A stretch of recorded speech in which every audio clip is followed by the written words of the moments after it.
Hi guys, welcome back to my channel. അപ്പം ഇന്ന് നമുക്ക് ഈ മാങ്ങ വെച്ചിട്ട് ശർക്കര മാങ്ങ ഉണ്ടാക്കിയാലോ? അപ്പോൾ ഏത് മാങ്ങ വെച്ചിട്ടും ഉണ്ടാക്കാം കേട്ടോ. അപ്പോൾ ഇതിൻ്റെ തൊലിയൊക്കെ കളഞ്ഞെടുത്തിട്ടുണ്ട്. നല്ല പഴുത്ത മാങ്ങയാണ് കേട്ടോ. ഏത് പഴുത്ത മാങ്ങ വേണമെങ്കിലും എടുക്കാം. അപ്പോൾ 3 ശർക്കരയാണ് ഞാൻ എടുത്തിട്ടുള്ളത്. ഇനി മധുരം കൂടുതൽ വേണമെന്നുണ്ടെങ്കിൽ ഇനി ശർക്കര എടുക്കാം കേട്ടോ. അപ്പോൾ ശർക്കര വെച്ച് കുറച്ച് അതിൽ വെള്ളം ഒഴിച്ച് കൊടുക്കുന്നുണ്ട്. ഈ ശർക്കര നല്ല മെൽറ്റായി വരണം. അപ്പോൾ ഇതിന് നമുക്ക് ആവശ്യമുള്ളത് ഉലുവയും കടുകും വറുത്ത് പൊടിച്ചതാണ്. ശർക്കര നല്ല മെൽറ്റായി വന്നിട്ടുണ്ട്. അപ്പോൾ ഞാൻ അതിലേക്ക് ഇട്ട് കൊടുക്കുകയാണ്.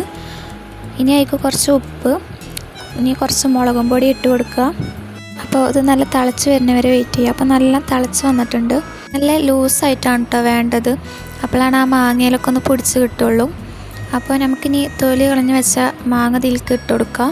അടിപൊളി റെസിപ്പിയാണ്. അപ്പോൾ എല്ലാവരും ഒന്ന് ട്രൈ ചെയ്ത് നോക്കുക. നമ്മൾ മാങ്ങയൊക്കെ ഇട്ട് കൊടുത്തിട്ട് നല്ല കുറുകി വന്നിട്ടുണ്ട് കേട്ടോ. അപ്പോൾ നല്ല തിളച്ച് നല്ല കുറുകണം, അപ്പോഴേ നല്ല ടേസ്റ്റ് ഉണ്ടാവുള്ളൂ. ഇന്നത്തെ റെസിപ്പി എല്ലാവർക്കും ഇഷ്ടപ്പെട്ടു എന്ന് വിചാരിക്കണം. അപ്പോൾ നെക്സ്റ്റ് വീഡിയോയിൽ കാണാം. ബൈ.